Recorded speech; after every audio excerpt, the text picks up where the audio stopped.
Le comité Champs-Élysées regroupe tous les riverains de l'avenue, à la fois les commerces, les grands musées, les cinémas, les théâtres. Et donc en tant que riverains, nous vivons sur cette avenue au quotidien et nous la voyons évoluer.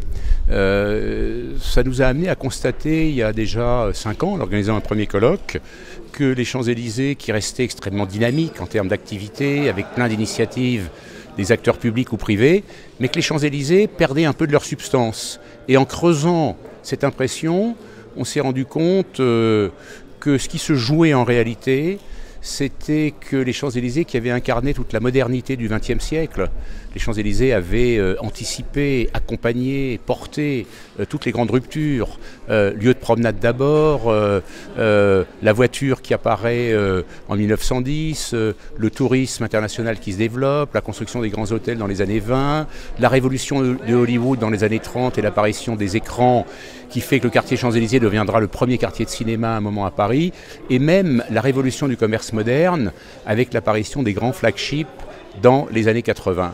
Et puis, depuis 10-20 ans, on sent que la magie du mythe s'essouffle un peu. Pas à l'international, les visiteurs étrangers, les touristes français non parisiens ont toujours la même attirance pour les Champs-Élysées. Mais les Parisiens, à hauteur de 40%, quand même, pour ceux qui habitent dans le centre de Paris, ne viennent plus sur les Champs-Élysées.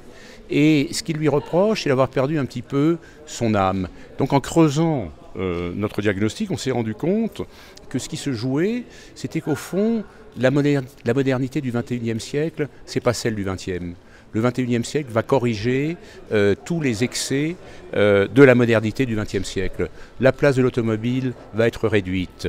On ne va plus simplement ouvrir, construire, mais on va s'intéresser, on va réintroduire la nature. On va s'intéresser sérieusement au développement durable. Et donc il faut que les Champs-Élysées, qui accueillent aujourd'hui, qui voient passer 64 000 voitures tous les jours, autant que sur le périph', qui ont une pollution sonore énorme à cause des pavés, qui ont une pollution de l'air qui, 130 jours par an, est supérieure à celle du périphérique, et bien il faut que les Champs-Élysées s'interrogent sur leur écosystème. Et ce que nous avons voulu faire au comité, nous sommes une association, nous avons voulu établir un diagnostic, proposer une vision que nous allons remettre maintenant aux responsables. Ce sont les élus qui décident de mettre en œuvre des politiques publiques. Ce n'est pas le comité Champs-Élysées. Nous restons à notre place. Nous ne nous prenons pas pour ce que nous ne sommes pas.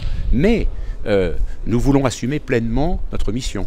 Et notre mission, c'est de faire avancer la cause des Champs-Élysées. On a l'ambition de préserver le mythe des Champs-Élysées dans le temps. Et c'est pour cela qu'on va continuer d'abord pendant 6 mois à travailler avec Philippe Yambaretta, PCA Stream, en agrégeant d'autres compétences, d'autres expertises. On va regarder du côté de start-up qui réfléchissent à la ville intelligente de demain, de spécialistes de la data, de grands acteurs des utilities qui sont déjà fortement investis dans la ville.